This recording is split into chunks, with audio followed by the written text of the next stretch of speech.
ഈ ഉബൈദിയാക്കള് അവര് ഫാത്തിമിയാക്കൾ എന്നാണ് അവകാശപ്പെട്ടത്. യെസ്. അതായത് ഫാത്തിമിയാക്കൾ എന്ന് പറയുമ്പോൾ പിന്നെ അവര് പിന്നീട് പിന്നെ ഈജിപ്തിലാണ് അവർ ഭരണം നടത്തുന്നത്. ഫാത്തിമിയാക്കൾ എന്ന് പറഞ്ഞാൽ ഫാത്തിമ റളിയല്ലാഹു അൻഹയുടെ പിന്നെ പിന്തുടർന്ന ആളുകളാണെന്ന് പറഞ്ഞുകൊണ്ട് പ്രവാചക കുടുംബമാണെന്ന് അവകാശപ്പെട്ടാണ് വരുന്നത്. പക്ഷെ ശരിക്കും അവർക്ക് എന്തില്ല, പ്രവാചക കുടുംബവുമായിട്ടും ഒരു ബന്ധവുമില്ല എന്നാണ് നമുക്ക് മനസ്സിലായി. ഇബ്നു ദൈസാൻ എന്ന വ്യക്തിയുടെ പിന്തുടർച്ചക്കാരാണ് ശരിക്കും ഈ ഉബൈദിയാക്കൾ.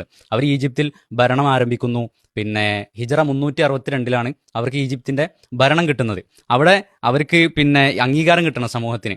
ആ സമൂഹത്തിന് അംഗീകാരം കിട്ടണമെങ്കിൽ എന്ത് ചെയ്യണം? അഹ്ലുബൈത്താണെന്ന് പറഞ്ഞാൽ പ്രവാചക കുടുംബമാണെന്ന് പറഞ്ഞാൽ എന്ത് ചെയ്യും? സമൂഹമൊക്കെ അംഗീകരിക്കും എന്നാണ്.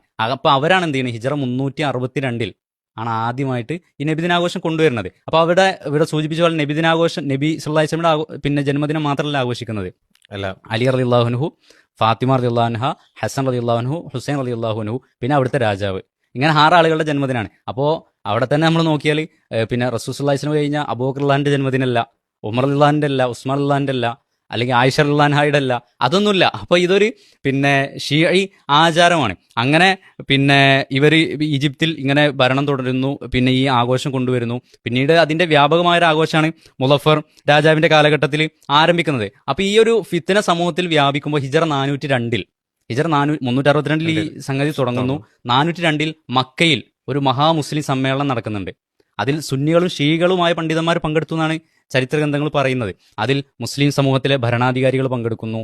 ഫിഖഹിലുള്ള വിവിധ മദ്ഹബുകളിലുള്ള പണ്ഡിതന്മാർ അതിൽ സന്നിഹിതരാണ്. അപ്പോൾ അവർ ഒരുമിച്ച് കൂടി ഉബൈദിയാക്കളെ കുറിച്ച് ഉള്ള ഒരു വിധി എന്താണ് അവരുടെ നിലപാടുകൾ സമൂഹത്തിൽ ഒരുപാട് ഫിത്ന ഉണ്ടാക്കുന്നുണ്ട്. അപ്പോൾ അവരെ കുറിച്ച് എന്ത് നിലപാടാണ് മുസ്ലിം സമുദായം സ്വീകരിക്കേണ്ടത് എന്ന് അവർ തീരുമാനിക്കുകയാണ്. അപ്പോൾ അതിൽ അവർ പിന്നെ ഉബൈദിയാക്കളെ വിശേഷിപ്പിക്കുന്ന ഒന്ന് കുഫാറുകളാണ് എന്നാണ്. അവർ സത്യനിഷേധികളാണ്, പിന്നെ ഫാസിഖുകളാണ്, ഇസ്ലാമിനെ കുറിച്ച് വിവരമില്ലാത്തവരാണ്, സബ്ബുൽ അംബിയ, അവർ പ്രവാചകന്മാരെ തെറി പറയുന്നവരാണ്. അതുപോലെ തന്നെ ലഅനു അസ്സലഫ്, മുൻഗാമികളായ സ്വഹാബിമാരെയും താബികളെയും എല്ലാം പിന്നെ ശപിക്കുന്നവരാണ് അവർ. അതുപോലെ തന്നെ അബാഹു അൽ ഖുമൂർ, അവർ മദ്യവും വ്യഭിചാരവും എല്ലാം പിന്നെ അനുവദിച്ചവരാണ്. അത് പിന്നെ ഇസ്ലാമിൽ നിഷിദ്ധല്ല എന്ന് വാദിച്ചവരാണ്. അതുപോലെ തന്നെ റുബൂബിയത്ത് വാദിച്ചവരാണ് എന്നൊക്കെ നമുക്ക് കാണാൻ കഴിയും. അവരുടെ അൽ ഹാക്കിം എന്ന അവരുടെ ഭരണാധികാരി അൽ ഹാക്കിം എന്നാണ് അറിയപ്പെട്ടത്. അയാളുടെ പേര് കേൾക്കുമ്പോൾ സുജൂദിൽ വീഴണം എന്നൊക്കെ സമൂഹത്തോട് ആവശ്യപ്പെട്ടിരുന്നു എന്നാണ്. അപ്പോൾ ഇതിനെതിരെ പണ്ഡിതന്മാരെല്ലാം ശക്തിയുക്തി എതിർക്കുകയാണ്. പ്രധാനമായും ഷാഫിഈ മദ്ഹബിലെ പണ്ഡിതന്മാരാണ് ഇത്തരം സംഗതികളെ എതിർക്കുന്നത്. നമ്മുടെ നാട്ടിലെ ആളുകൾ ഷാഫി മദ്ഹബിന്റെ ആളുകളാണെന്നാണ് പറയാറുള്ളത്. പക്ഷേ ഷാഫിഈ ഇമാം ഒരിക്കലും ഈ ആചാരം കൊണ്ടുവന്നില്ല. ഷാഫിഈ മദ്ഹബിലെ പ്രധാന പണ്ഡിതന്മാർ ഇമാം ഗസ്സാലി, അതുപോലെ തന്നെ തിബിരീസി, ഇബ്നു കസീർ റഹിമഹുല്ല, ഇവരൊക്കെ ഈ വിഷയം സൂചിപ്പിക്കുകയും പിന്നെ ഇതിലുള്ള അനിസ്ലാമികതകൾ തുറന്നു കാട്ടുകയൊക്കെ ചെയ്തത് നമുക്ക് കാണാൻ കഴിയും. അപ്പോൾ ഇവിടെ നമ്മൾ മനസ്സിലാക്കണം, നമ്മുടെ പാരമ്പര്യം എവിടേക്കാണ്?